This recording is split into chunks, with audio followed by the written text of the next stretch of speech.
La délibération que nous examinons aujourd'hui marque une nouvelle étape dans la préfiguration du service express métropolitain. Je veux saluer cette dynamique indispensable pour répondre aux défis quotidiens des habitants. C'est un pas en avant, mais l'essentiel reste devant nous. Un SERM n'a de sens que s'il repose sur une offre ferroviaire robuste, cadencée, structurante. Je l'avais déjà rappelé lors d'une précédente séance. Le SERM n'est pas un projet de bus ni un projet routier amélioré, c'est à l'origine l'idée d'un RER métropolitain. L'objectif est clair, une étoile ferroviaire qui irrigue le cœur métropolitain, des fréquences élevées, des amplitudes horaires élargies, une articulation forte avec les autres modes de transport. Or, le bassin de mobilité montpelliérain connaît une situation paradoxale.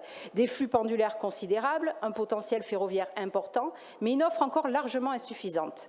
J'aimerais insister particulièrement sur un territoire qui illustre parfaitement cet enjeu, le bassin de Clermont-Lérault. Chaque jour, des milliers de personnes font l'aller-retour entre Clermont-Lérault, le cœur de l'Hérault et Montpellier.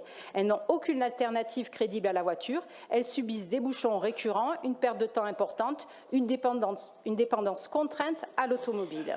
Ce territoire doit être pleinement intégré à la réflexion du SERM, non seulement en matière de mobilité routière, comme les cars express ou les pôles d'échange, mais surtout en matière ferroviaire, avec la perspective indispensable de la réouverture des lignes Montpellier-Paulan ou Montpellier-Lodève. Sans cela, nous continuerons à opposer discours et réalité.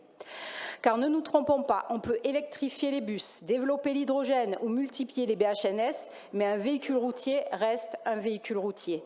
Et aujourd'hui, plus de la moitié des particules fines proviennent non plus du pot d'échappement, mais de l'usure des pneus, des freins et des chaussées. Ce sont des microparticules riches en métaux lourds, dangereux pour la santé et qui finissent dans nos cours d'eau, nos nappes, nos sols, puis dans les océans. Les pneus représentent à eux seuls 28% des microplastiques marins.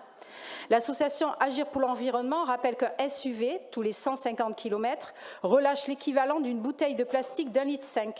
Imaginez pour un bus, imaginez pour une flotte entière. Pour en relever le défi écologique et sanitaire, nous devons donc revenir à un fondamental, le rail.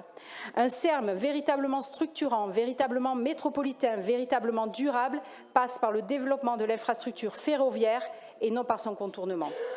Nous voterons pour cette convention car elle nous permet d'avancer collectivement, mais nous serons vigilants à ce que la SNCF, la région et l'ensemble des partenaires traduisent réellement cette ambition dans les études à venir.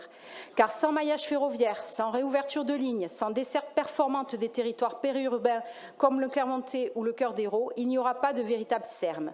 Il y aura une amélioration de l'existant, utile certes, mais pas la transformation que nos habitants attendent. Nous voulons un SERM à la hauteur des enjeux climatiques, territoriaux et sanitaires, un SERM qui trace l'avenir plutôt qu'il n'aménage le présent. Je vous remercie.